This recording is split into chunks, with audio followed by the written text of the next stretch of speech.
All right.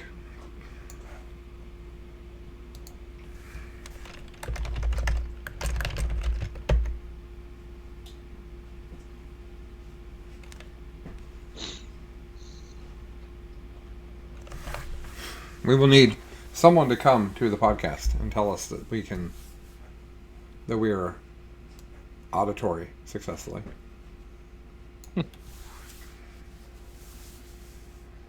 I thought of a fair amount of things to say about my games that are interesting.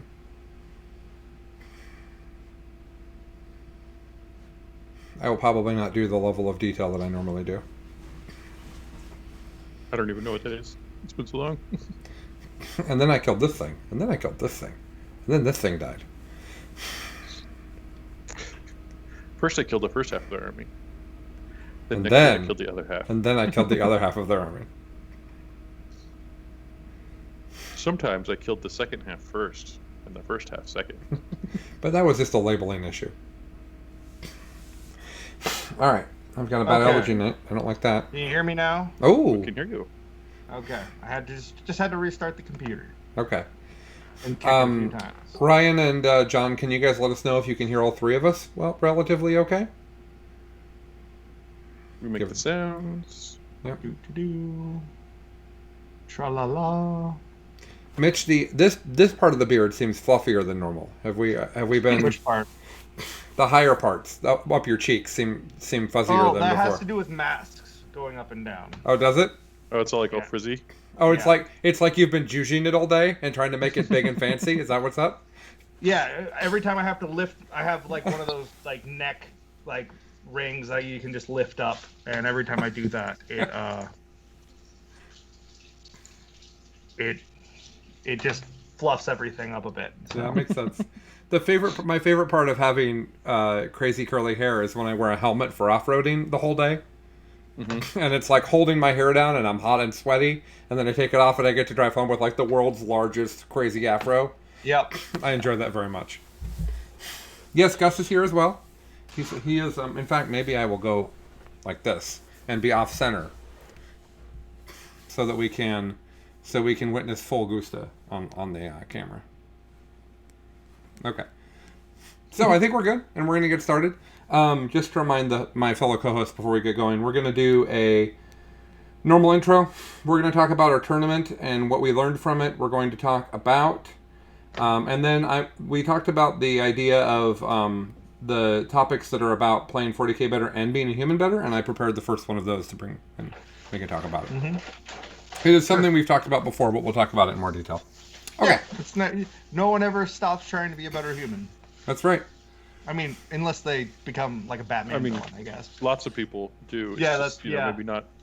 A little premature. Someone asked me if the topic was be a better human or win more at 40k. If that was the option. That would be funnier. As you're diving into AdMech, Mitch, I think being a better human probably means augmentation. Yeah, definitely. All right, let's get rolling here. Welcome to Best in Faction. A podcast about competitive Warhammer 40k. I'm Colin. I'm Mitch. And I'm Chuck. And it is Wednesday night, which it's not normally when the three of us are together. No. Very far from a Sunday morning. Yes, it's very different. As far as you can get. Oh, yeah, pretty much. Well, I mean, it could be the middle of the night, I suppose. That would not be good. We need to do late night lore fight at some point, and that would need to be recorded late at night. Otherwise, it would be dishonest. So basically, here's the deal. We went to a GT last weekend. We learned a bunch. We thought we understood the meta, and then also learned that points are coming.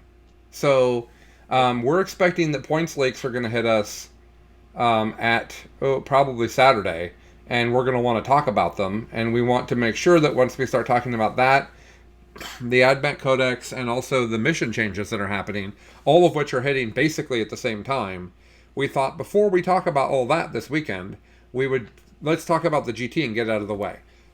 But in addition to that, we wanted to bring a few other things, and one of them is a topic that we've talked a lot about on the show, which is how to be a better person and be better at 40k. And I've prepared the first of a series of topics that we'll bring and talk about. And I'm hoping that as I get that rolling and I bring some topics, that Mitch and Chuck will bring topics to add to the list as we continue going. And we'll just have this kind of segment where we talk about this is how to be happier or more successful or healthier in life, and it will help you with 40K. And we'll wait till later on to bring nutritionists on to make all of you feel bad about your diets. We'll wait till later for that. But that's the easy one. Be shaming us, but yeah. That's the easy one, or something. The be healthier and it makes it easier to play 40K and be a better person. We'll wait for that topic. So that's what we're doing here today. Few updates. Like we said, points probably leaked this weekend, coming the following weekend. AdMech is released this weekend, right? Because everybody has the leaks.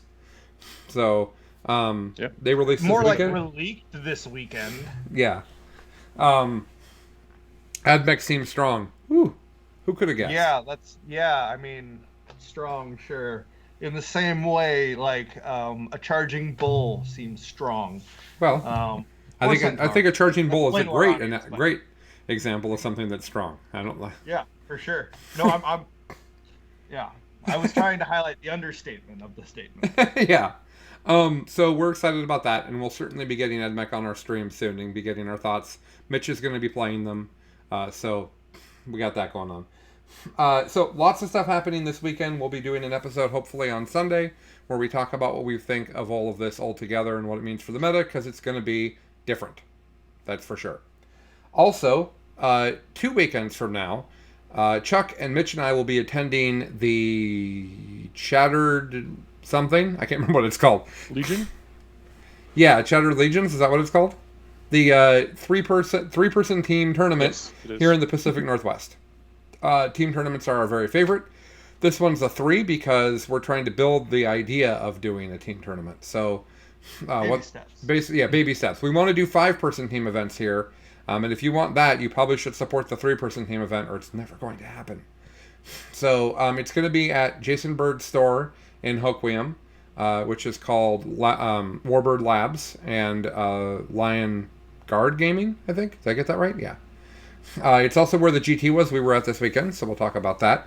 But great store with a really good 40K community. And they run events all year long. They run a major every winter rather. And we're going to be doing the team event. So that should be really great. What are we taking to the team event? We don't really know. We kind of know. So we'll talk about more on that later. But that's going to be 2.5 weeks from now, basically, on, I believe it's the 12th and 13th of June. You can find out about that. If you're close by, grab 2 friends and go. We would certainly love to see you there, and we will certainly play against you, and it'll be great fun. So that's what's happening with that. And then the final piece of news update is Charity Hammer. It's, can I say it yet? I think it's happening. Next week is actually the date that I said I'd make a final decision by, but it's happening. I don't know how many vaccination rates are high enough. Yeah, the vaccination rates are fine. Basically, everybody involved is double vaccinated. I don't think anybody from Charity Hammer is not double vaccinated at this point. We made it a big deal. You know, I said, you're not going to get to come if you don't do this. Most of those people are going to do it anyways, if not all of them. But we drew a pretty hard line on that.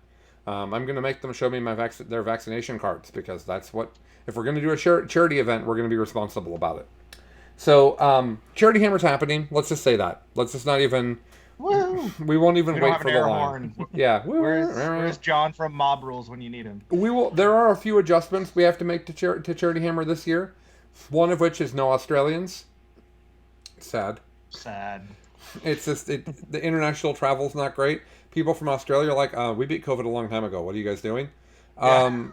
And then Canada. Don't want to come to the hot zone. Some people will be able to get here from Canada. Some won't, because the rules are complicated. So I don't know who all we're going to have from Canada, but it will not be as many Canadians as we were expecting.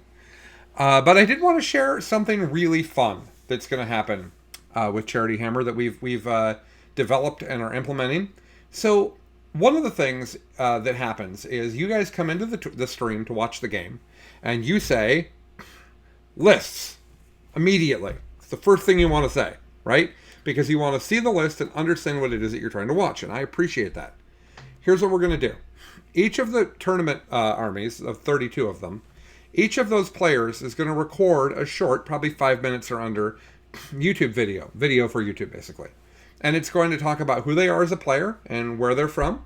And it's also going to talk about their list. They're going to walk you through it, and they're going to talk about how it's played. All of these videos will be in a library posted online that you can watch anytime you want throughout the weekend. But also, when you're in a game and they're getting ready and they're deploying, which is maybe the most boring part of a stream game, we're going to play those videos. So while they're in a picture-in-picture, so while you're watching it get deployed, while you're watching Nick Nanavati deploy his army against John Lennon, you'll see one and then the other's video about them and about their list and how it works. So you'll have context going into it from the actual player. That was the original super bland call-in idea. Then I was asked if animals could be involved. Then I was asked if special effects could be involved. And then I realized that people might be doing more than just doing a video to talk about things. So we've changed it now. It is now a competition. Whichever of these 32 people that's in the GT makes the best video is going to win a trophy of a centaur that we have found. And because if the BIFPOD patron group is going to pick it, it's going to be a centaur. So it'll be a centaur trophy and ultimate bragging rights, but all of these videos are going to be posted online, and people are going to get to vote. We don't know who yet. It's not going to be everybody. Some subset of people are going to get to vote on which video they like the best. So there should be that should be a super fun thing that we're adding to Charity Hammer that hopefully is informative and is almost certain to be silly. Hoping for information, promising silliness. Okay? So, that is Charity Hammer. Chuck and Mitch, do you guys have anything new that you want to share with anybody? Anything new going on? Outward Realms. Oh, yeah? I'm gonna plug that again. So it's Outward Realms is the Kickstarter for that's Michael Tempe's baby. It is something he has been working on for 2 years. I have played the game. Colin has played the game. Chuck, have you played the game? I haven't got to. I've watched all of the the battle reports online for it. Yeah. So I almost get it. We talked about it 3 episodes ago or 2 episodes ago. Yeah, but the Kickstarter is live. It's already funded. They're just under $30,000 right now, which is really cool. You should go and check it out. It is a really, really cool, very well balanced, tight. You go, I go. So it's a unit activation based strategy game as opposed to a full turn. So with a really tight action economy, I really, really like how they have balanced that out, and they're already at stretch goals. You know you're going to get your models. Hammerhead Games is also behind it. Tony and Michael are partners on this, and I cannot say enough good things. The Discord has a really amazing community as well. The OR Discord is a place I am now frequenting a fair bit. Excellent. Yeah. Wonderful. Thank you for remembering to shout that out. That's great. Anything else we should shout out before we get to the main event? Multi-multis. they do the Lord's work. They do that. How many multi-multis do you think you should take in a sister's list, Chuck? I don't think you have to go to 30. 29 then. But you should scare people like you might be. Is that 29 times 2? Yeah, that's 29 multi-multis, which they do shoot twice each. Yeah, that's fair. I don't like that. No one does. All right. So, we're going to talk about the GT now. And I am realizing that I don't have my phone, which has People's Army lists on it. So that's awesome. I'm going to have to get that at some point here, and I will. But basically, we went to a GT last weekend. It's Chuck and my first time out of the house for a GT in a long time. February of last year for me. Earlier than that for Chuck, I think. And it was a lot of fun. It was at Jason's store that we talked about earlier, Lion Guard Gaming, over in Hoquiam, Washington. Just a great event. 32 players, 5 rounds. Excellent terrain. I was worried about the terrain, but just excellent terrain. Beautiful terrain. He plays obscuring on everything and obscuring to the edge of bases for his terrain. And what that means is that you have to really work to draw lines around the table, which is fun. I was surprised at how effectively a gun line worked in that scenario, but fine. A lot of the obscuring terrain does have windows, so you can often touch it and look through a window at someone, which is, fine. It's a lot of like walls rather than buildings. Because buildings, like, you put in your guy in it and then everybody can see you through the window. This is more of a, if you want to see me through the window, you have to touch it sort of thing. Mm-hmm. Anyways, the train was really great. The people there are always just awesome. We'll wait till the end to tell you how Chuck and I did so we can talk through our games. But Chuck, why don't you tell them about your Sisters of Battle list, and I will go get my phone. Sounds good. And I'll be back. So my sister's list is in 2 pieces. The first is a patrol of Bloody Rose. It's got a canoness in it. She's got the Beacon of Faith Warlord trait for the extra miracle dice every one of my turns. And then she's got the relic, the Blade of Admonition, so that she can hit people really hard when I need it. Then I also take the Triumph of St. Catherine with that. As required, I take the 5 Battle Sisters. They have a Stormbolter. That's there because there was 3 points left over. I think in the entirety of the tournament, one time I remembered to shoot it. So it's not a big deal one way or the other. And then it has 2 squads of 8 Repentia and 2 squads of 5 Seraphim with 4 Hand Flamers in each of those. And then for the Repentia, I have a Rhino each, so two Rhinos. The second half of that list is an Ebon Chalice Spearhead. This has a Palatine in it. She's got Terrible Knowledge. That's the Warlord trait that makes your first Miracle Dice automatically a 6, and then gives you D3 command points. She also has the Relic, the Litanies of Faith, for re-rolling command points. So if you see what I'm doing here, in each battle round, without killing anything or morale checks or anything like that, I'm creating 4 Miracle Dice, and I'm re-rolling 2 of them. So I'm fishing for really high-level dice, trying to get those 5s and 6s. Yeah, the part of me that played the Blood Angels Guard CP battery in 8th is very happy to hear about this combination. Oh yeah, it's very happy making, because this is before I shoot you with all my multi-meltas or charge you in close combat and make even more, right?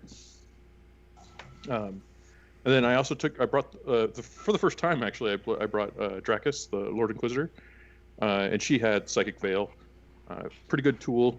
The more important part of that is that she has a grenade that when she charges it forces units to strike last. In some matchups, sisters get into situations where 2 very difficult combat units are coming at the same time, and you can't really engage both because you don't want to be interrupted. Well, this is a way around that. Sure. And then I had a Preacher, and the Preacher brought along with him 2 units of 5 Archiflagellants. And then the core of what was here is 3 units of 5 Retributors. Each one has 2 Armorium Cherubs and 3 Multi-Meltas. And then I have a Rhino and 2 Immolators. Both Immolators have double Multi-Meltas. So that's 3, 6, 9, 13 Multi-Meltas plus 6 Armorium Cherubs. So that brings us to 19. So I did not get anywhere near close to 29, but I will keep looking.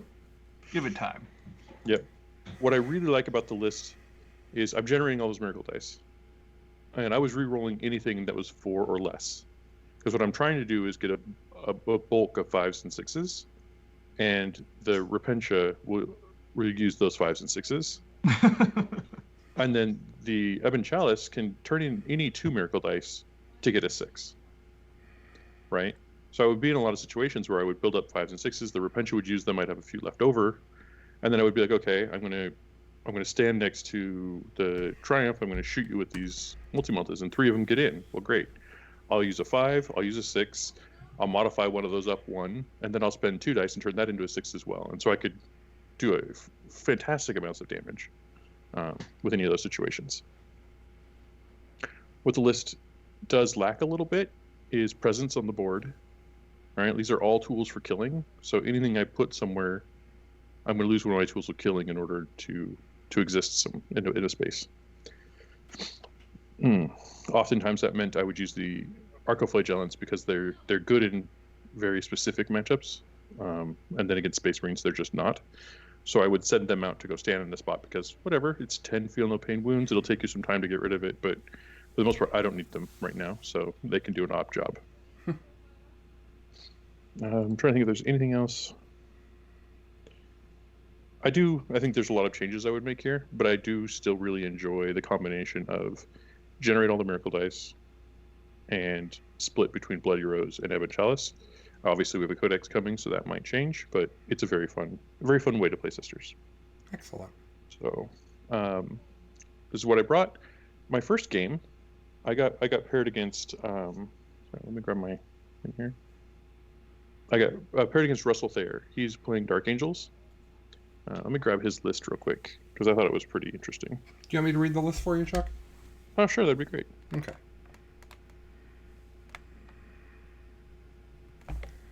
All right. You're not Chuck in here. All right. If I search for Chuck, it does not work.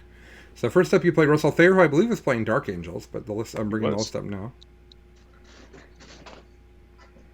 It is, in fact, Dark Angels. So he's got himself a Vanguard here of Deathwing. And it's got Azrael, and it's got Ezekiel. Shocking, shocking. Deathwing Apothecary, who is a chief apothecary, who is a selfless healer. And then a unit of 7 Deathwing Knights, and then a unit of Deathwing... 2 units of Deathwing Terminators that both look like Thunderhammer Stormshield Terminators. It looks like there's 5 each. Mm-hmm. And then Battlescribe makes it hard to count those. And then it's a patrol of Dark Angels as well. That's got a Raven. Let's go back to the Deathwing. There should be a unit of 7 the Deathwing Knights. Yeah, I said that. Yeah. Oh, you did? Okay. I just 7 Knights and then 2 units of 5 Thunderhammer Stormshield Terminators. Then there's a Talon Master. Then there's a Heavy Intercessor Squad, an Incursor Squad, an Infiltrator Squad, an Eradicator Squad, and a Hellblaster Squad. What a wonderful variety of Dark Angel things.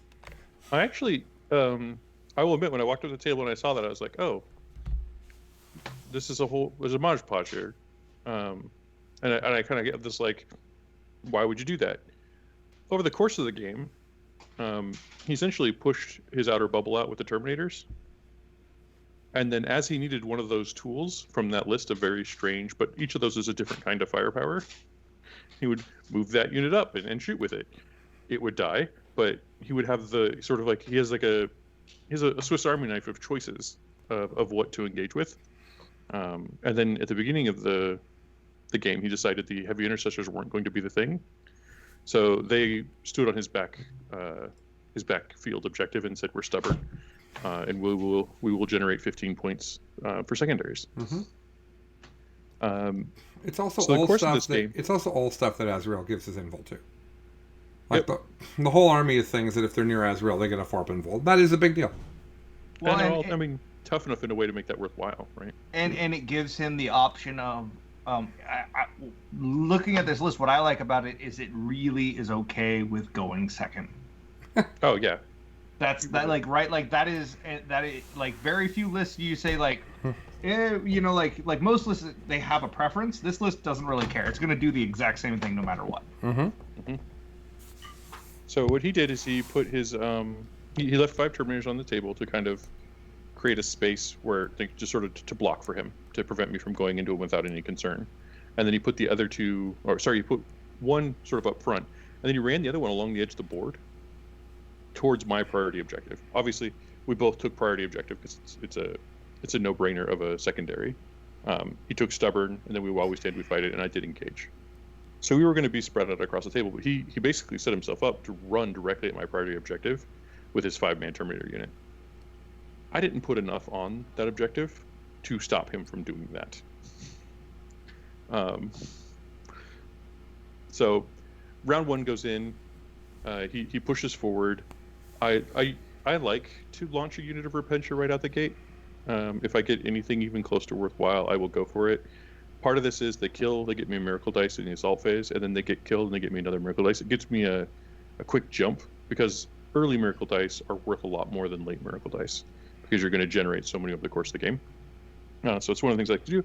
I jumped in there and I took out his the Infiltrators, the ones that were mid-board. Got him off of the center objective, so he wasn't going to be getting those points that turn. And he came and his the Talon Master was there as well. So I took both of those things out and took the center back, which sisters love to kill off a Talon Master. They're pretty good at wiping a lot of different smaller units in our army. So that turn we passed, and then he was running at me with those Terminators down the side I was talking about. So I actually had to pack up everything I had over on my right-hand flank and drive a unit of Retributors in an Immolator and a Rhino full of Repentia to that flank. And as I was doing that, he dropped those 7 Knights there. I charged into those. To be clear, he dropped them on the same side he was running his the Terminators on. Okay, on the same side, not in the space you vacated. My priority, it's also the space I vacated. I ran because the stuff I had on my priority objective was not going to stand up to 5 Terminators, so no reason to lose those. And I wanted to run early because if I ran late, there's a chance that he would get a charge out of it. Sure, he'd get there faster. Yeah. So we ran away. I did very cleverly use Dracus's ability to say you can't charge me unless you're within 6 on her psychic power to stay on the objective one more turn, because I put her 12 inches from them but standing on the objective so they wouldn't actually be able to reach. Which that felt good. The first time using her, and I was like, oh, I got a value. But so I did that. He dropped the other ones in there. So he's like, okay, there are 12 Deathwing Terminators on your priority objective. I'm going to skunk your secondary, right? And that, I think, was a mistake on my part. But I recovered very well by turning all of my multi-meltas in the direction of those Terminators. And I hit the 7 Terminators as hard as I could. And then I charged Repentia in and finished them. But when the Repentia finished them, they also moved into position to block the other 5 from charging into my army. So those 5 spent their time killing those Repentia and staying right where my multi-meltas were already pointed. And then when they were dead, I fired the multi-meltas into them, and then I sent in one of the units of Arcoflagellants to finish off the last guy, took my objective back, and got back into a good position. And from there, that's so much of his army. I was just able to push out into the middle of the table and just start pushing him back into his corner. Yeah, he played a gambit. He gave up his fence to try and like that's what those Terminators are, right? They're a fence that he sets up either around his army or around your objective, and he chose to set them up around your objective. And by doing so, he gave you something you could really focus on without any penalty. And I think if he had done it at the same time that he launched his other, like if he'd launched from both flanks, like if he'd launched that and done an attack on the other flank, it would have been much harder. Yep. But he was definitely staged. Turn by turn, I could pick my focus very easily. Gotcha. I think it was interesting. I think we should. I felt like. Oh, sorry. Go ahead. No, I just wanted to add to what you said. I think that we don't talk about move blocking enough, in general, and that's how you beat Dark Angels. Is you move block them. Oh, for sure. It's a really easy way to beat them. Not all the time. But there's certain key times where you're like, okay, that right there is gonna. Yeah, because they don't. Their lists don't fly typically.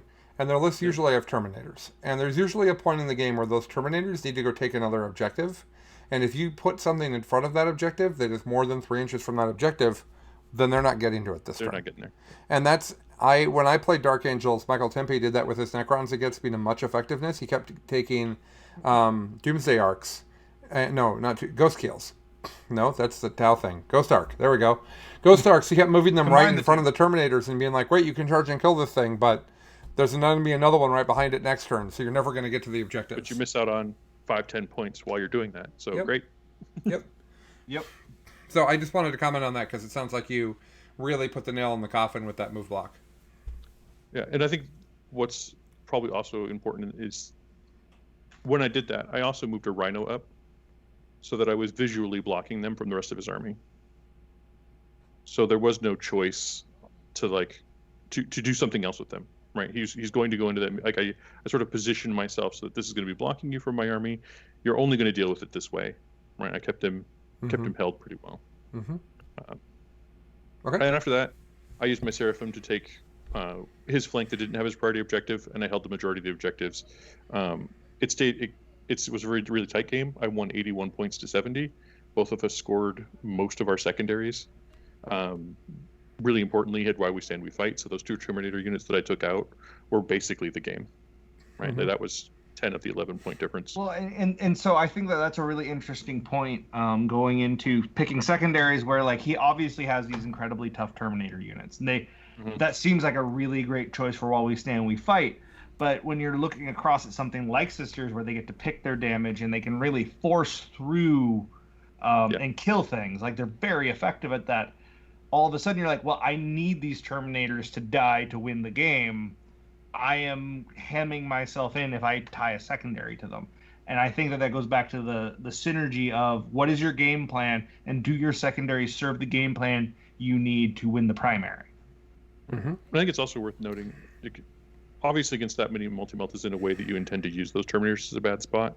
But with Sisters, I did get a lot of shenanigans in, using the strat for longer range on the multi-meltas and +1 damage, so that Sisters who were within 18 inches of Terminators doing flat 3 plus d6 damage, so I was killing them every time. Getting 1 unit of Sisters within 12, so that they're doing at least 3 damage. And the ones that are outside that don't get those benefits, I'm using Miracle Dice to feed them to a place where they're doing 3 damage each. So every time I finally make it through the network of 4+ to wound and armor save and all this stuff, you are going to die. So now I have a question. Oh, sorry. No, you got Mitch. Real quick question. Did he have the -1 damage banner? No, but he was using his Terminators out away from his castle. No, absolutely. I was just curious about that, because that would be an interesting thing to try and get to go where, if the Terminators are going to go that way, having that makes them so much significantly harder to remove if you're going to use them as their own isolated like you could deep strike that banner with them. Yep, exactly. And that would be interesting. Yep. Anyway, but yeah, go ahead. Sir. One of the things is that it sounds to me like your Melta Sisters got to kill Terminators and still live. Yes. That's not okay.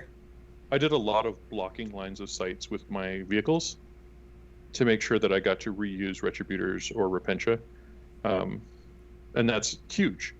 It's actually one of the things when I went into this tournament, you'll hear it kind of each one of my games, I wanted to make sure I was focusing on using my Repentia more than once. If I could find an opportunity to kill something with Repentia and have them live so that I could do it again, that's a massive jump, because they're 128 points, but they're worth more than that, and they will definitely kill more than that. So if I can use them twice, I'm going to get a ton of value, which is it's a great game skill to work on. Okay. And I was able to do that in both cases with Retributors and Repentia. Awesome. All right, so 8170 to Chuck into round 2. You played Colby Hopkins, who we've both played before. Great guy. One really fun opponent. He also had a Sisters player. Also a Sisters player, and you're also a Necron player. And he was playing Necrons. It doesn't say... Oh, here it is. Circumstance of Awakening, Relentlessly Expansionistic is his dynasty choice. Eternal Conquerors. So one of those is is that OBSEC and pregame move? Is that what those two things are? Okay. He's got a Chronomancer. He's with an inspiring leader aura. He's got a Transcendent Catan. It's got antimatter meteor power and Sky of the Falling Stars. Then he's got 3 units of 9 Scarabs. He's got 3 units of 6 Wraiths.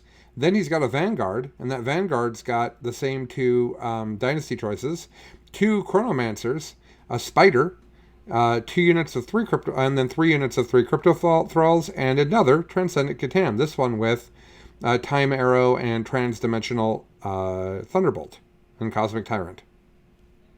He would have preferred that Spider was a I'm blanking on the name. The guy with the 6 guns, Hexmark Destroyer. Yeah.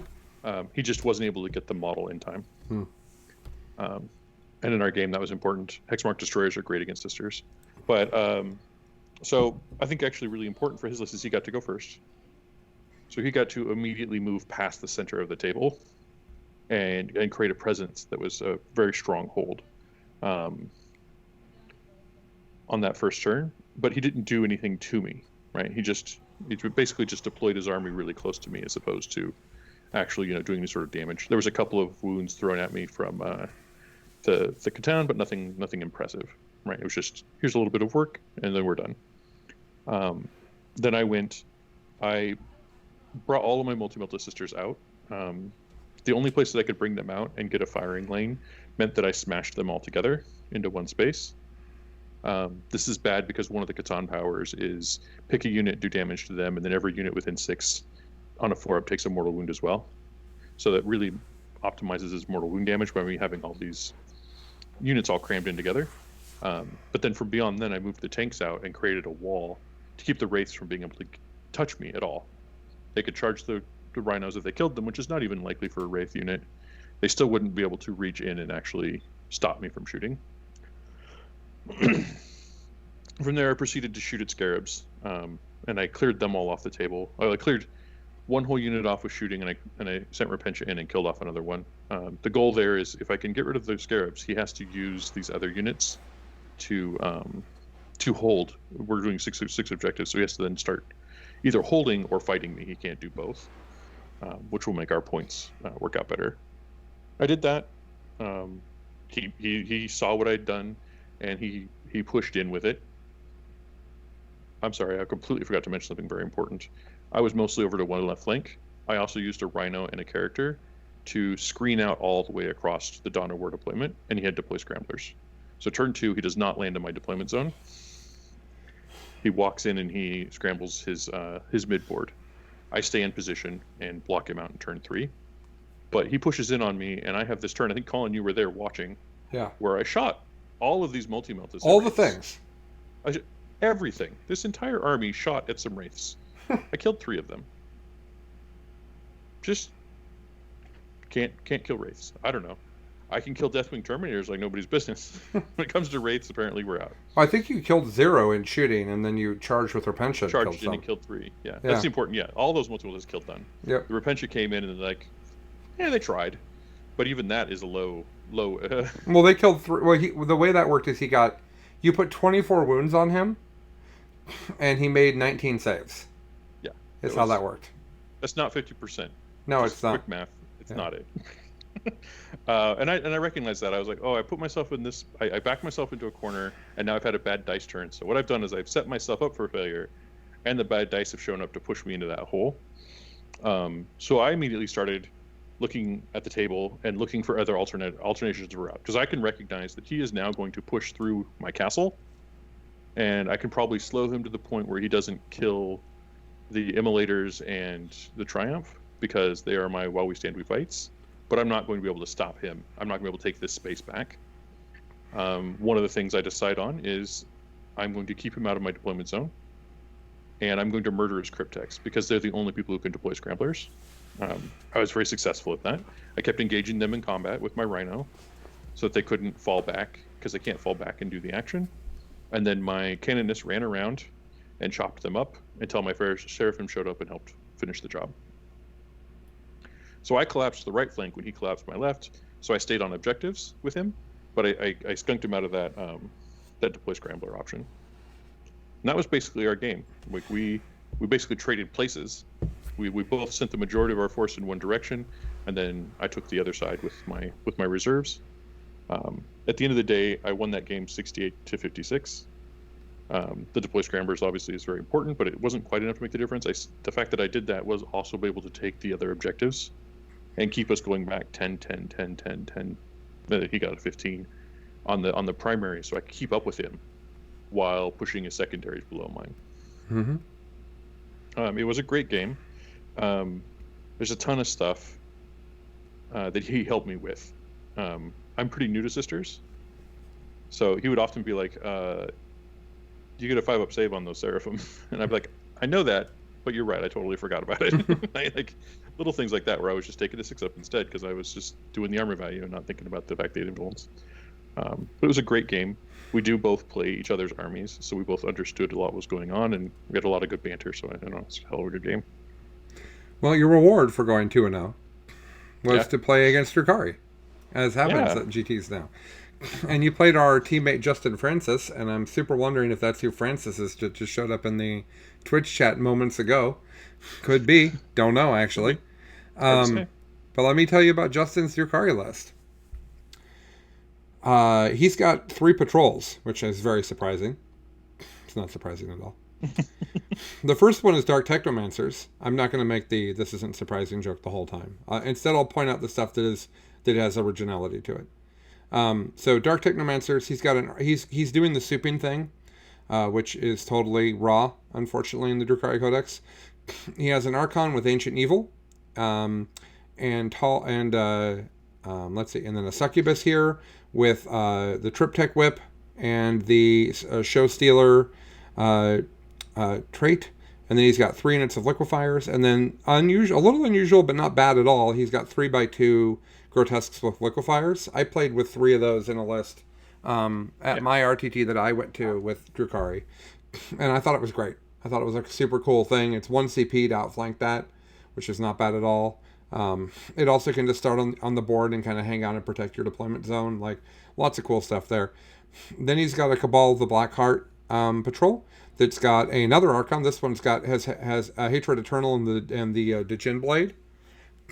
And then let's see, Drazar. And then a unit of Trueborn that has 2 blasters and a Dark Lance in it. And then a unit of 5 Cavalite Warriors with a blaster, 2 units of Incubi. Then he's got his 6 Raiders in this detachment, as they should be. All of them, none of them have Disintegrators, because he makes good decisions. But 4 of them have Chain Stairs, and 2 of them have Grizzly Totems. His final patrol is the Cult of Strife patrol, as you'd expect it to be. And in that Cult of Strife patrol, he does have the other Broken Succubus. So one of the big things, he's got the Razor Flails one. So one of the things about Justin's list that's a little unusual, but is super dangerous for people, is he has brought 5 good and close combat characters. 5 close combat monsters. Most people are taking 3 in their Drukhari list. They're like John and Nick take 1 Succubus, and then they take 2 Archons, and they take 1, and then they take Drazar. So they take 4 characters. Mm-hmm. But the second Archon in that list only has Fight Last, isn't really good in combat. All of these guys are good in combat, and that's a big deal because sometimes when you're playing against Drukhari, you end up killing their entire army, and then their characters table you. And that's a thing that happens a lot when you're playing against Drukhari, is you're like, oh my gosh, I killed all the raiders, I killed all the squads, and then there's these 5 characters that are all monsters going through your army, shredding everything. So that's a thing. He also has a unit of the Blood Brides here, typical stuff, Chardonnay and Paler, and then he's got a unit of 5 Hellions, which is kind of a fun little utility piece he's added there at the end. Personally, I don't like the extra point cost on the Blood Brides just to get them +1 weapon skill. I feel like I don't end up charging with them till turn 3 anyways, and then they have +1 weapon skill anyways. So I feel like that's probably some points that Justin could put somewhere else. But other than that, I think this is a super creative list compared to, I mean, this is 70% of this is solved, is what everybody takes. But the parts that he did is more characters and the grotesques. And I think all that's cool. So there you go. How'd that game go? This is your first Sisters into Drukhari action, right? Oh, no, it wasn't. We played. In a tournament. Yeah. I want to point out, so the real quick secondaries wise, he took Take Them Alive While We Stand We Fight and Domination. I took Thin Their Ranks, Engage, and Mental Interrogation. I did not recognize that those were all close combat characters. Had I done that, Mental Interrogation would have been Assassinating. This is very important because I also, on the first turn, moved up a flank, and I moved Dracus on the wrong side of a thing, so she was out on the outside. So the not Razor Flail Succubus immediately launched herself into that and killed her. And he was like, "Great, we'll trade. I just got a 15-point secondary off you." And I was like, yeah, "That's." There was even I made a spot to put her, and then just put her on the wrong side. Just like brain dead action. But so he played. He went first, and he played very, very carefully. He moved out a little bit, took a couple of pot shots here and there, but he didn't want to come out in the middle of the table where he knew that I could like Repentant Shards or get good melted shots on him. He was happy to move up a little bit and threaten the table and let me act first. I launched a unit of Repentia in and killed one of his raiders. Quite helpfully, it exploded and did a bunch of mortal wounds to a bunch of his stuff. And he did as I expected. He basically killed them for free. Mm-hmm. I did a little bit of move blocking with them, but with the way Dark Eldar work, they pick up Repentia very, very easily. I think it was a squad of Incubi and a character. Like, I think it was the Fight Last Archon that came in and they said, "You're going to go down." They have a lot more kill power than they need, and they have and it's a lot of bands, right? The Dark Lances are far, the Flamers and the Splinters and the Blasters are medium, and then you've got all the close combat as well. And sometimes people take blast pistols too. So you end up with like, I have on your particular turn, you're looking at this arsenal and you're like, well, I have stuff that can reach over there. I have stuff that can reach here, but nobody's right close to me, so I won't shoot anything there. So when you give Drukari things in all three bands, you're upping their kill efficiency. Which I'm not saying you shouldn't have done, Chuck. Just that's something for people to keep in mind. Like if an army's really dangerous in close range, and they're dangerous because it's tools that aren't useful against you if you're at long range, you need to really be careful with the decision to go in because you're just making them more efficient. Yeah, and part of that is the things that I went in far enough with them that the things that killed them didn't get to go forward. Right, the rest of his army moved past them, so now we have some short range items that are pushed back. Against not Drukari or some sort of elf, that would have been way more impactful. They just roll an advance roll and fix the problem next turn. Off they go. But if that had been say Death Guard or some such, that would have been actually like very harmful to them. Yeah. Just think here, what else? He pushed forward. He kind of, I saw him sort of allocate his raiders to like these ones are going on this flank. This one's going to try to hold the center, and this one's going to go down this flank. And honestly, I step by step use my multi-meltas, kill the raiders. I almost entirely demeched him. He had one raider that had Drazar and something else in it, which was 2 of his while we stand targets. And he bounced that off the table to come back later, so that there was no way I was going to take it, and he didn't need to have those things around at all. But we pushed back and forth. I killed all but one raider. I killed 4 of his raiders pretty quickly, and then pulled him forward. He started to take the center of the table, but that meant his deployment zone wasn't screened anymore. So Seraphim came in and they started flaming things. They just flat sort of rolled very poorly on their first try, so they spent their 2 shooting phases killing 1 unit of Incubi. But that's good because then it's then you had to send another unit back after them, right? So I'm starting to spreading his forces out. Repeated that trick on the 3rd turn as well, so that I could make sure I could maximize the number of times I got to double shoot. See if there was else. We kept pushing each other, but in the end, I blew up his things pretty well. I don't think there was anything that went horribly wrong, and he just kept pushing on me. And my army, every time I lose something, he replaces it with 2 things. And after a while, I ran out of tools, and he was like, "Oh yeah, I still got stuff in reserve, right?" They just like every time I play the Dark Eldar, I feel like they're like, "Yeah, I still got way more gas in the tank. We're ready to go." Yeah. What do you mean? I'm You don't have another running on 300 vapors. points on the table or off the table that you can just slap on? What are you talking about? I've got this Archon's Court and like. Well, he played me with essentially 300 points tied behind his back. Yeah. To secure his while we stand we fights, and that Works. didn't make a difference. In the end, I lost, but it was 45 to 82. You consider, I think, 74. The last game I had. What's that? 74 to 45 is what's in the app. Oh, okay. Oh, yeah, I see. There was a section added. I just didn't write it in. Last time I played Dark Eldar, I only got 29 points, so I feel like I'm eking more points out of the loss. But with the points and the values and everything we have right now, I don't think I reach a point where I beat a player at an even skill level than me. And it's difficult to tell because this is the only game I've played with Justin, but I feel like he's pretty precise and very thoughtful. So I think he will always be at least a worthy opponent for me. So I don't think I get to beat him until I get some kind of better tools. But I can keep closing that gap and getting that score closer and closer. I think I know what you need to beat him, Chuck. Yeah? Nundums. Yeah? Yeah. How about I'll bring a High Lord of Terra? Oh, I mean, that could work too. Why not both? Yeah, I mean, that seems good. I mean, yeah. Why not close combat and multi-melta in one? What if like you got some Repentia, into your multi-melta, and all of a sudden, like, somehow they had a 2-up save. I'm into it. But that ended up my day. 2-1. 2-1. Felt pretty good about it. Was ready to go.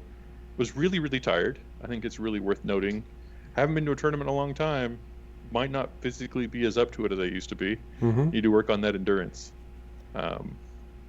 But all the squats I've been doing while in quarantine definitely meant my feet didn't hurt as much. Ooh. So there's like a mix of like, some was better, some wasn't.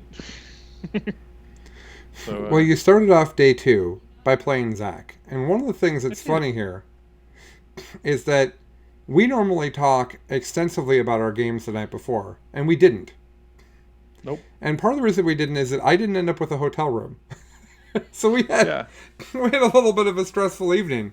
By the way, I'm never going to stay at that hotel again, so that's nice. But I really feel bad that we didn't talk about this matchup in more detail because Zach did prepare Yeah. extensively. Zach put the work in.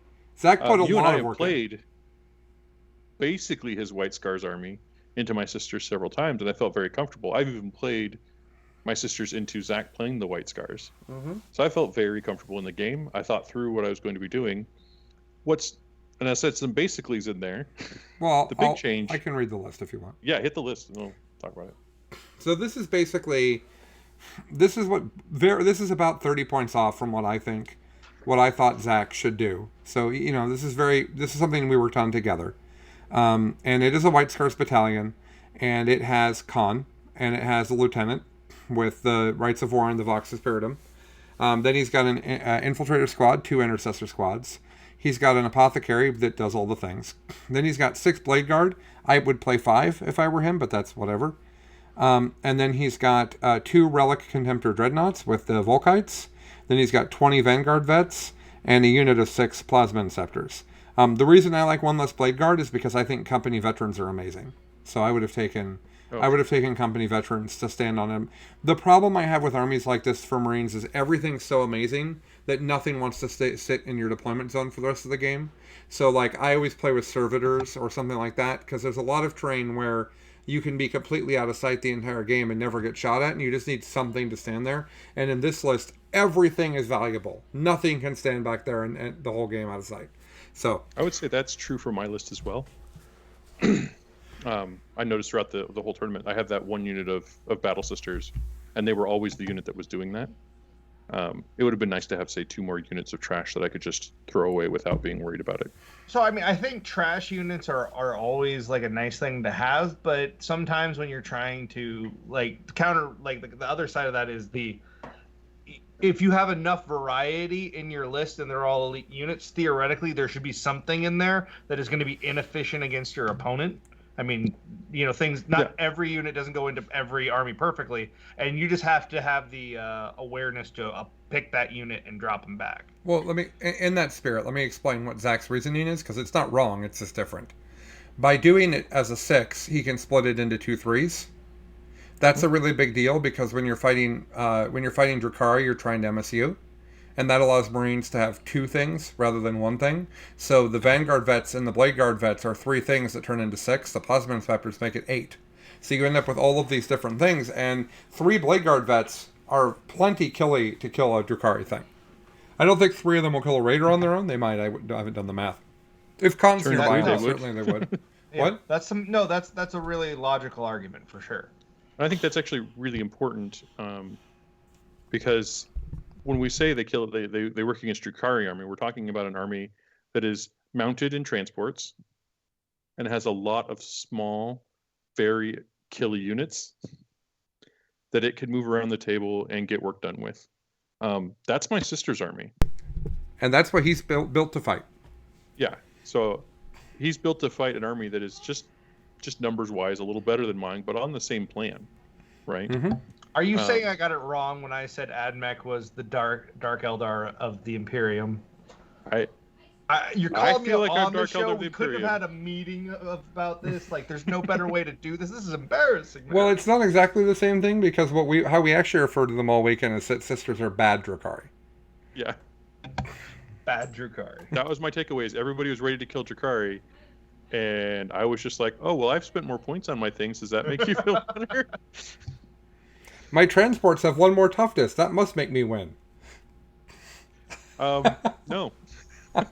So, But they don't have different Dark about Lances, Zach's- which I think is a fair trade. what's different about Zach's list since last time we played is the Volkite Contemptors. Yeah.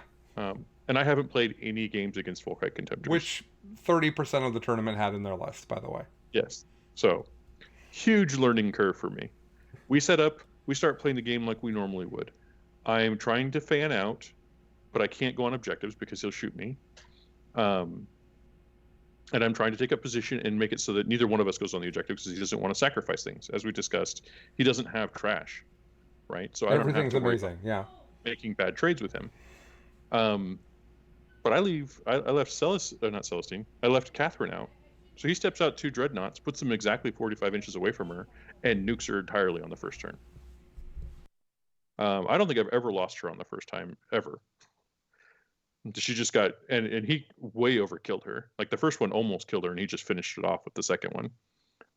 This does a lot of things. One, it's 200 points out of my list. It's a while we stand target, so that's 5 points out the gate. And then to follow that up, it means I'm not getting those miracle dice. And my list is built to be getting miracle dice, right? It's built to be fed and to get value out of them, and suddenly they're just not there, right? So I'm already kind of on a back foot, and it's sort of miserable. And then from there, the way it works is he pushes 5 intercessors up. I bring out a multi-melty unit and kill them. Well, he's going to pick up that multi-melty unit with his dreads. And he's at 45 inches away from me, so I'm not going to be able to get, even with a 36-inch plus 6 inches of movement, I'm not getting to 45 inches. I have to be in a scenario where he puts himself exactly 45 inches from an immolator, get out of the immolator, move 6, and shoot. And even then, theoretically, I shouldn't be able to hit him, right? He should be just a millimeter out. So I don't have the ability to interact with these dreadnoughts unless I push into him. But if I push into him, I'm pushing into 30 Vanguard vets, or 20 Vanguard vets, and the Blade Guard and such. And that's not a good place for me to be either. So I have to sit there and either take the shooting or hide in my hole and not take points for the first couple of turns. I tried doing a mix of those things, but in the end, like waiting till turn 3 and then having him jump me all at once, he wrecked me very quickly. Mm-hmm. So I was not prepared for the Volkite Dreads. And I lost because of it. It's a new piece in the meta, and I have played no practice games against it, and I really hadn't put any theorycraft into how I would handle it. Yeah, we tried to do a practice game with dreadnoughts earlier that week, but our lives wouldn't allow it. Lives, not wives. Wife's all for it. Yeah, life's getting in the way. Work really. Yeah, but so that was bad. I lost that game 34 points to 81. Mm-hmm. Part of that is that new tech, getting the Volkites in there is super great. But the fact that I didn't know what I was doing, I made a series of bad choices from deployment forward, learning about Volkite Dreads. I don't know how well I'll do playing him again until we get into the next round. Well, I just want to add that there is one little piece of tech in the White Scars that is a big deal here. Remember, we're playing on pretty heavy terrain, so you might think that Chuck can pull back and sweep, right, and potentially interact on different parts of the table that the dreadnoughts can't see. Advance and shoot weapons without penalty for 1 CP is a stratagem White Scars have. It means that instead of going 8, that dreadnought's going 9 to 14. Even 12 inches is amazing compared to 8, right? I suspect he probably has the plume of the run faster to make that even +1 more. So now these contemptors are really moving. They're really moving. Yeah, and I think it's important. Zach played it very well. He identified the 2 firing arcs, put the dreadnoughts where they could bounce back and forth between the 2 of the firing arcs, and then he put his close combat units so that they could charge things that went to other places. So even if I skirted around the edge, say I skirted around the edge with a Rhino full of Repentia, and then 10 Vanguard vets show up, that's not going to, in the end, that's not going to go well for me. Right. And that's a lot of work on my part as well, is to get out there and get into that position. Like I'm putting effort in, and he's just like, oh, and I picked that up. Mm-hmm. So next up, you play our buddy Oates. Yeah, game 5 versus Oates. And his list is Iron Hands, and it is a battalion, and he has a chapter master, and he's got a Primaris Librarian with Might of Heroes and Psychic Fortress and Null Zone. He's got a Primaris Tech Marine with Master of the Forge and the Tempered Helm. I don't know what the Tempered Helm is. I don't know what it does either. What's that? Yeah. I don't know what it does either. He should probably remove it. And then two Infiltrator squads, an Intercessor squad, and then he's got 2 Redemptors. These ones have the Icarus Rocket Pod, Macro Incinerator, Plasma Incinerator, and Onslaught Gatling. He's got 3 Relic Contemptors, one of which is a character with Merciless Logic. I don't know what that does either, Iron Hands fans, sorry. And then 6s to hit give you another shot. Oh, okay. That's cool. and then 10 Vanguard Vets and 2 Line Speeder Storms. So this is similar to what we're about to talk about as my list.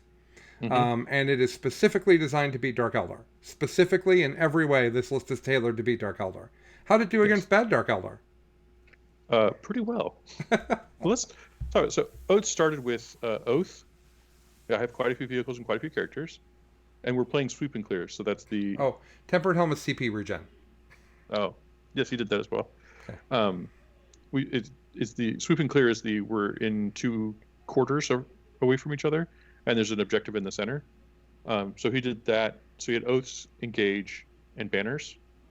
He started by putting his infiltrators over on the objectives in the 2 zones that he wasn't in, and then went first. So he put his banners up on those. He moved to the center, put that banner up, and he put the banner up in his deployment zone. So he started turn 1 by saying, hey, I've got 4 banners in the air.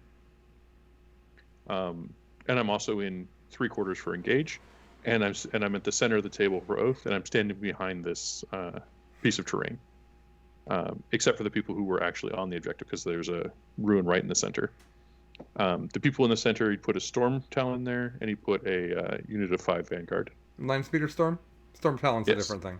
Okay. Yes, Land Speeder Storm. The wee little, very cheap, very fast objective grabbing thing that I hate so much. Yeah. I launched a unit of Repentia into those people who went into the center. I didn't even give it a second thought. This is going to work out fine. I sent some Seraphim over to, and I moved some multi-meltas so they could see one of the infiltrator squads. Launched a crap ton of melt into them, and then they finished them off with some flame attacks so that they were no longer on that banner, the objective. And then I launched my Repentia into the center. I killed the Storm and 1 Vanguard Vet. Generally, Repentia pick up a whole unit of Vanguards, but he wasn't having that. He only failed 2 saves, and then he rolled 1/6 for his Feel No Pains out of all that. So they were fine. They killed the Repentia back, and so he got to keep his Oath. He got to keep his banner, all that stuff, right? Well, he replaced that unit next turn, and he sent that unit into my castle and killed off a unit of Retributors from behind. He charged from behind a wall, so I didn't even get to overwatch him or anything. That was a very bad start to what was an already hard game. While that's happening, the Volkite Dreads and the Redemptors all moved up. And as they got there, the next turn, they came around that piece of terrain or stepped into the piece of terrain and just started lighting up anything. So every time we got to this place where I'm hiding in the ruins in the back corner of my objective or my deployment zone, and I would come out and interact with him, I would say, blow up a dread, right? Everything that was used to blow up that dreadnought would then die entirely, and then he'd push a little farther out and he'd squeeze the space that I could hide in. And before I knew it, I was in the situation where I'm hiding in my deployment zone on my single objective while he owns the board, while I try to kill 1 dreadnought every turn. That doesn't work. I quickly lost the primary, and there was no way to get out of the hole, because if I launch everything out, I do a little bit of damage to him, and then he just picks up my entire army. So it just sort of quickly was in a no-win situation. I do believe the right way to handle this is to outflank a bunch of my tools, and have just a smaller amount of things in the in my castle space, so that he can come at me if he wants to. But that means he's mid-board, so that when my reserves come in, I got easy angles. Mm-hmm. But we'll see next time if I ever get to play it again, if that works. But in general, it did play kind of like you were just saying. He was tooled up and ready to take on Dukari, and I brought bad Dukari, and I felt it. Like everything, it was impressive. There were turns where he was just like, okay, I pick up 20 sisters and a tank. The way I managed to get engage points at all was I would run my characters out into the engage position. He shot and killed it, and I spend 2 CP and bring it back with a wound with the strat. And I'm like, great, I'm still here. I'll get it again. Both my Canonist and my Palatine both got to die twice, as they were just holding engage points for me, as I was just being scrappy about getting some points. In the end, I managed to get 55 points, but he got 78. And I don't think there was ever a point in the game past that first turn where I was like, I thought maybe I had a chance with it. You know? So a rough tournament for you. Yeah, I don't actually often come up with a losing record, so that was a little bit humbling, um, particularly the arc of it. Right, I won the first two games, so I came back and I'm like, oh, I got this. I'm right back up to speed, and then whack, no, you're not. Get back down there and practice and think about it. You haven't been playing tournaments for a while, and I was like, oh, okay, I'm paying attention. Thanks for the information. Well, I think Losing that is learning. we Yep. didn't know. I brought dreadnoughts, which we'll talk about in just a second, but I don't think Mhm. either of us knew that dreadnoughts had become as popular as they are. Right? Like Yeah. there was like every Marine player had dreadnoughts, and it was like a third of the tournament. Like there were Yep. two Space Wolf players that had three Redemptors each. Yep. There was an Ultramarines list with Bobby G and some dreadnoughts. There was like Honestly, I'm looking at a Space Wolf dreadnought list because you can get 3 Wolfen dreadnoughts, and then you have the 3 Volkite dreadnoughts, and then you have 3 Storm Shield dreadnoughts, and then a couple character dreadnoughts, and that's the entire would- army. Plenty of people talking about that at the tournament. Like that Yeah. was yeah. that's on people's minds. They're just like, oh, dreadnoughts win everything. Dreadnought. Yeah, yeah. I Oh, did. I it's did, Mitch, tempting. watch an army a game that made me think of you. That was 3 Space Wolf Redemptors and 30 Wolfen going into That's- orcs, yeah. going into Yeah. Lucas's orcs. That guy, Oh, yeah. it was great. I would hear at the beginning of the game, everybody would be like, I got the 30 Wolfen guy, and at the end of it would be like, oh my God, 30 Wolfen. So what happens is those 30 Wolfen push in hard, and you have to deal with them. And then by the time you're done doing that, the Redemptors have killed your army, Yeah. and you have there's nothing left. Yeah. Well, yeah, and if you make the mistake of thinking you can ignore any of the Wolfen, they will Oh, yeah. decimate you. Yeah. You will get punished for that for sure. Yeah. All right. Well, I guess I should talk about my path, huh? Yeah. Sure. So I struggled badly on what to take, more than any tournament I'd been to. Well, in a year. That's a little humor for you there. It had been a long time, but since I had struggled this much, and it was just because I played a bunch of practice games with Drakari, and I do think that the book is cool, but I didn't have any desire to play as them. This is a pretty local meta with people that I all know. I've won a bunch of tournaments at this store. I didn't feel like it was going to be fun for me to take the most broken thing possible. And the most, yeah, I know. Chuck's laughing. I didn't think it would be fun to take the most broken thing possible. That is an accurate and true statement of what I thought before the tournament.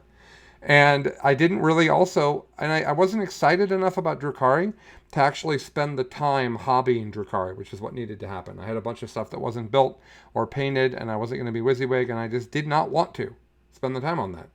So I started thinking about taking White Scars, and the list that I came up with is very similar to what Zach took. And I thought a lot about taking Democarons, and I thought, the Democaron Tyranid list is the thing that I am by far the most practiced with. And sure, it's not good into Drakari, but I probably could have a game into everybody else. Well, I'm glad I didn't, because the problems that Chuck had are the problems that the Democaron list would have had. Mm-hmm. Unfortunately for Tyranids, the countering of Dark Eldar that the meta has done is very bad for Democarons. Dreadnoughts that can shoot and kill the Democarons on the first turn of the game is not good news. The reason that list worked is because people weren't taking aggressive, heavy shooting, and so you could kind of get in and mess them up. The Democarons have no game into this meta, not with Drakari, and not with this many dreadnoughts, basically. Well, particularly the Redemptors, which are super popular, because they all have those just like, I don't know what, 70 million extra shots that come out after you do the plasma. So they have something that's great for the Democarons, but they're also like, oh, is that 30 Termagants? Oops, Yeah. I killed them. Yeah. And we'll talk about my game versus Tyranids. And we'll talk about just how, quote, durable, unquote, the Tyranids were against this. But, so I couldn't decide what to take, and John Lennon built a list that we call Ultra Memes. It's Ultramarines, and it was built as a meme list, and it was supposed to be a Dreadnought joke, and John Lennon released it into the wilds of Florida, and the Florida people have been beating on each other with it, and then John's like, you know what? I don't want to play Drakari anymore. I'm going to take it to this GT 2 weekends ago. And he won the GT with it, including beating Drakari. And so I said, well, I own some of this army, and I can borrow the rest from my good friend Noah, who is always ready to help us out. He's also probably loaning Mitch models for the team tournament, so Noah's our official hookup. Yeah. I feel like I should be meeting him in a parking lot with, like, paper bags. I mean, just because the parking lot's at your house doesn't really change the fact that's what happens. Right? So, including me, so I thought, okay, I can play this army. It looks fun. It's got a bunch of dreadnoughts in it. And you know what? If it can beat Drukhari, then I can be the guy that goes to the tournament and beats Drukhari for everybody. Because all the local people that are talking to me are talking about not being able to beat the Drukhari players that are going to be at the tournament. So I thought, I'll be the hero. I'll go in and I'll beat all the Drukhari players. And won't that be great fun? Well, that's not exactly any of what happened. So I did take the Ultramarines list. It is a battalion. Now, when you listen to this list, it is very optimized. This is not something that's being tested anymore. Until the points this weekend, this is the best version of this list. John and I agree. If you say things like, well, I'm going to play it as a normal Ultramarine, or I'm going to play with Bobby G, or I'm going to play... No, that is not what this list does. You need to listen to each element of what this does. John was very careful to make the most bonkers mobile gun line that he possibly could. So, it is a Ultramarine successor, which is key, because you get Master Artisans and you get Whirlwind of Rage. Whirlwind of Rage is incredibly important in this list, because everything in the army is relatively good at close combat, and getting exploding sixes makes everything even that much better. You don't have a dedicated close combat unit, but you end up in combat a lot, which we'll talk about throughout my games. So having the exploding sixes mixed with the artisan reroll means that when a dreadnought charges in, who has 4 attacks, now it's 5, but I'm rerolling one of these and getting extra attacks on sixes. The math on that means that you average 5 hits on those 5 attacks, and that's a big deal. So that's a big deal. And then it has 4 servitors in it. They stand on things. Is what they do. It has a chapter master. We like the heavy bolt rifle guy. His gun's neat. It didn't do anything the whole tournament, so I don't know that it actually mattered, but I like it. He has Seal of Oath, which is a relic that lets you pick a target at the beginning of the game, and everything within 6 inches of that relic gets 3 roll hits and wounds against that target. That is beyond bonkers.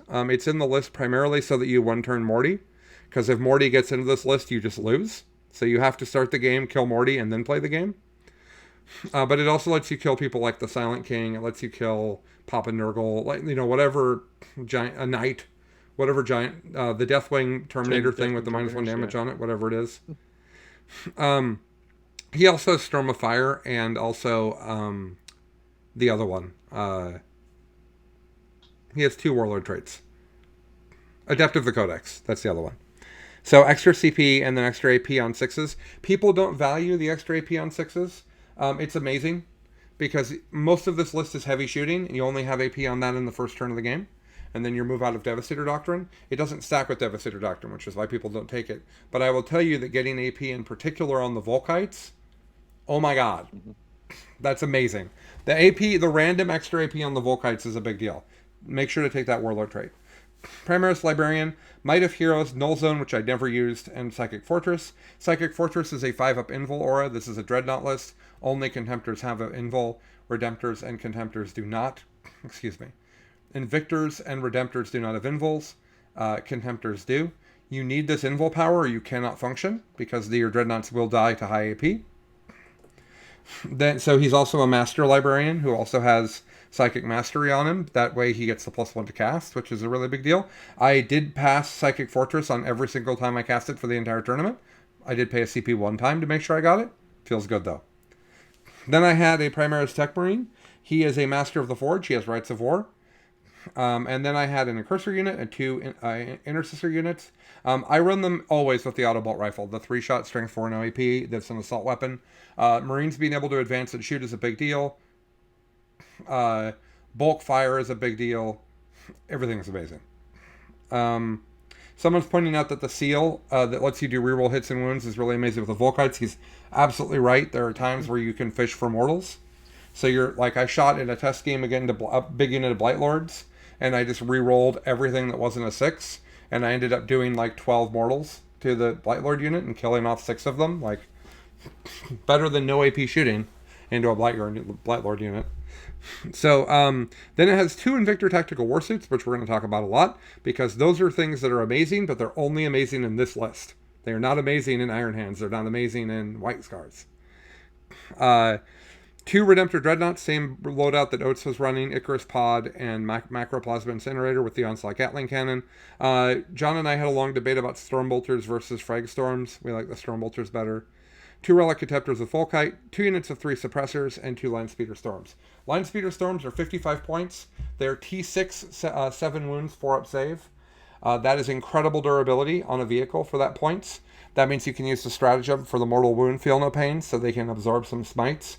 They move crazy fast. Now I'm spacing, but I think it's like 16 or 18 or something dumb. I think it's 16. If you advance, you go 6, right?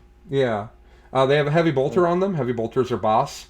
They also have some dumb name, D6 shot, strength 4, no AP gun. The Storms are incredible. I can't believe I didn't play with them before. Until something changes, they'll be in every Marine list I play. I absolutely adored them. They go way over here and stand on an objective. And you're like, okay, great. So if you want that objective, Chuck, you have to send like a Repentia unit across the table into it, right? You kill the Storm and then I kill the Repentia. I love that trade, right? Yeah. Or you have to shoot Meltas into it.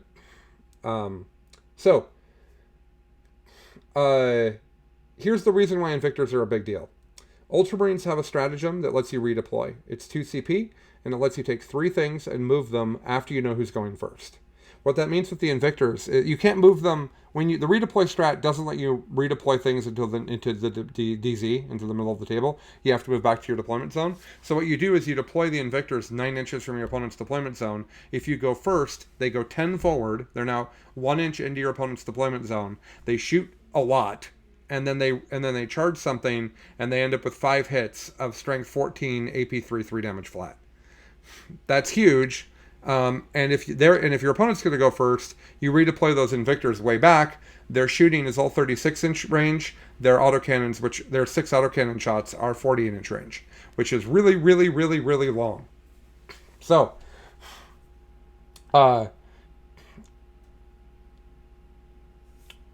people are arguing about Fragstorm. Stormbolters are Fragstorm are 18-inch range guns, and you get 2d6 shots. And they're blast, so you could get 12. But Stormbolters are 24-inch range, which matches the Onslaught gun on the Redemptor that you're also shooting at 24. Remember that Redemptors are not always at the front of the battle. 24 inches is often how far away they are, so you're getting 4 shots of that every turn. If you are close, you don't get the benefit of that 12 shots of blast, but you do get 8 shots, because they are Stormbolters and they do rapid fire 24. I don't think 8 shots at 12 is really bad at all. So, that's how I feel about that. Moving right along. So the Invictors are really great, because then they just end up with being far away shooting, and that's really fantastic. This list is absolutely bonkers. It gets my overpowered, broken bullshit seal of approval. This is a stupid thing that John has made, and I cannot begin to tell you how ridiculously powerful it was.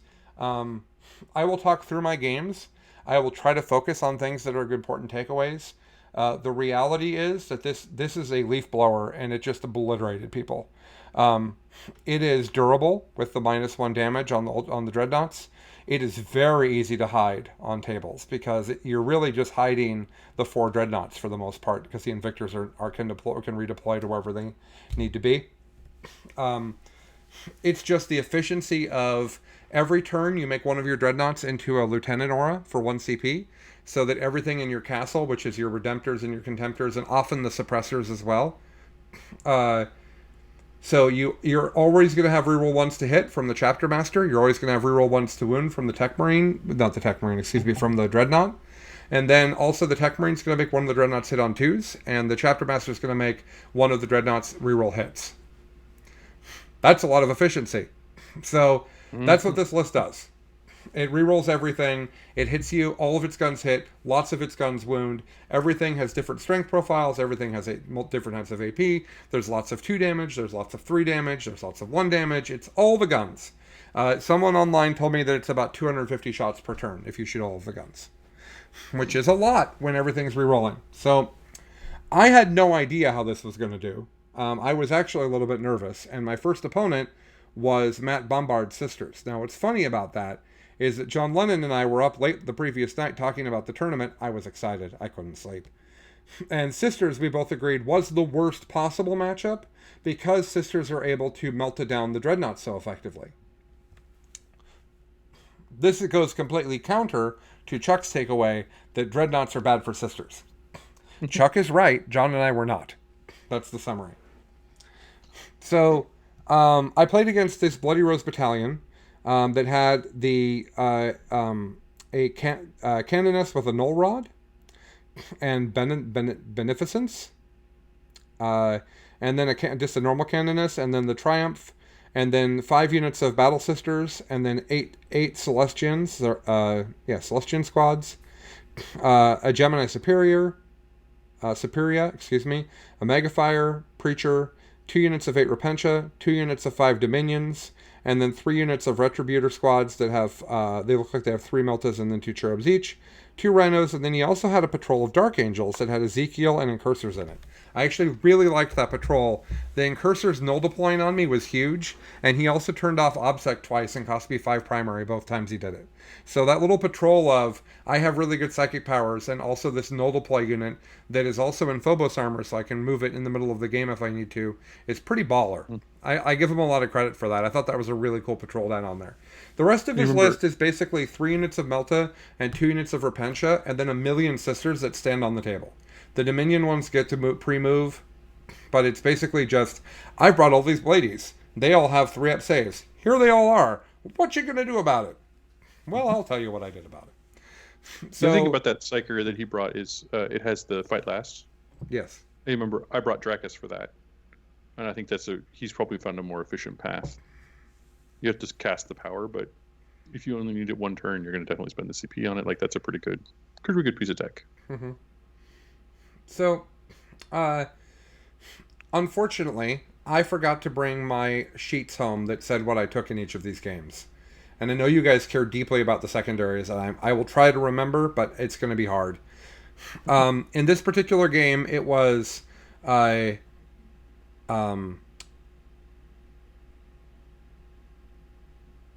basically the way that this game went down is that he castled up in the corner of his corner of the table because he had this giant piece of terrain that was kind of at the corner of his, like right in the middle front of his deployment zone, with 2 ruins that were kind of flanking it. So he had this little pocket that was really hard for me to see into, and he deployed the majority of his army in there. Meanwhile, I deployed all over my deployment zone with only the castle together behind the only wall that they could be behind, which was against the far edge of the table. We're hammer and anvil. So I'm over on the far left, he's over on his far right, so we're across from each other, and then we both have a little bit deployed to the other side of our deployment zones.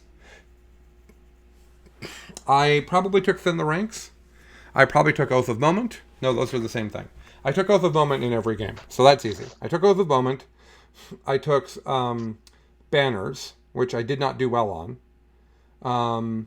And I took Engage. That's what I took. So I don't remember exactly what he took, but what happened was he got first turn, so the Invictors were all up on the line. Now, what the Invictors were going to do, I had discovered that along the edge of the table, there was a 1-inch gap where the train didn't touch, and my Dreadnoughts were going to be able to shift over to that gap and shoot the line of sight all the way down the table and see his Rhinos.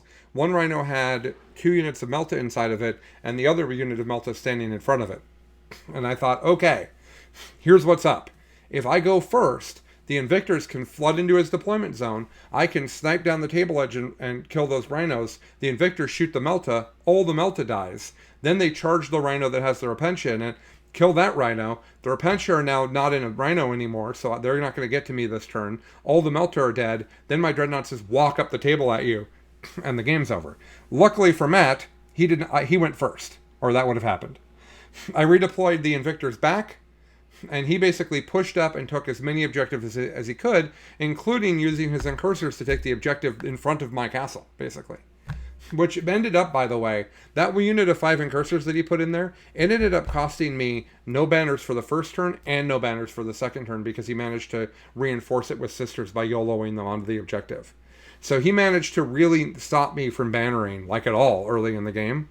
And the only reason I got a good score on banners is because it turns out a sea of T3 bodies is not effective against my army. So he went first, and I thought, damn it, he's going to move those Rhinos. And I was about to tell him that I saw that, and but I realized, what if he doesn't move them? And he didn't move them. And so on my first turn, I got to shoot the Melta Sisters. And now he was waiting for me to come forward. He couldn't get me how far away I was. So I came around the corner of my terrain and started running up the table edge with my dreadnoughts. And I was able to kill the rhino with the Melta Sisters in it. Didn't kill any on the way out. That was sad. And then I picked up the other unit that was standing in front of them and also did damage to the Repentia rhino. The rest of my army flooded the battlefield. Not infiltrators, intercessors with auto bolt rifles, storms, and victors flooding onto the objectives they can get on, just running forward. Because it occurs to me that the Repentia have to trade, and I have more things than him, and the Melta Sisters are going to be dealing with the Dreadnoughts all game because they're terrified of that.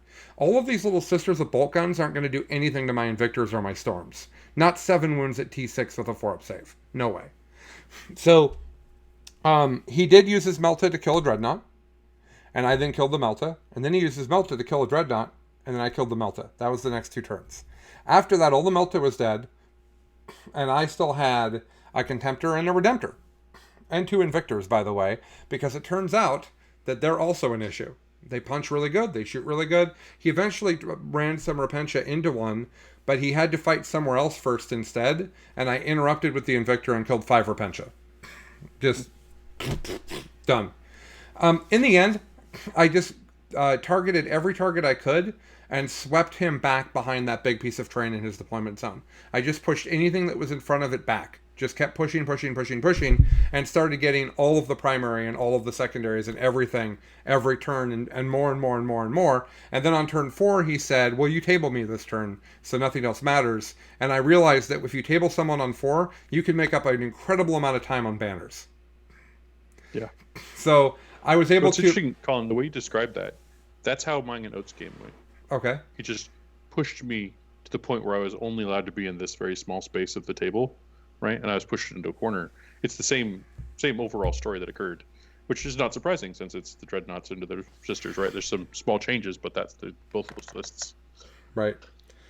So it ended up being 86 to 46. It was only 86 because I got 9 banner points on the final 2 turns of the game. Like when Chuck came up to see what my score was, I told him I wouldn't. He got 81, and I told him I probably wasn't going to get 81 because at that point I had like 3 points on banners, and I got like 12 more points on banners or something. I don't remember the math, but I was able to just put all the banners out on 4, put more banners out on 5. It checks for banners at the end. The stream has stopped.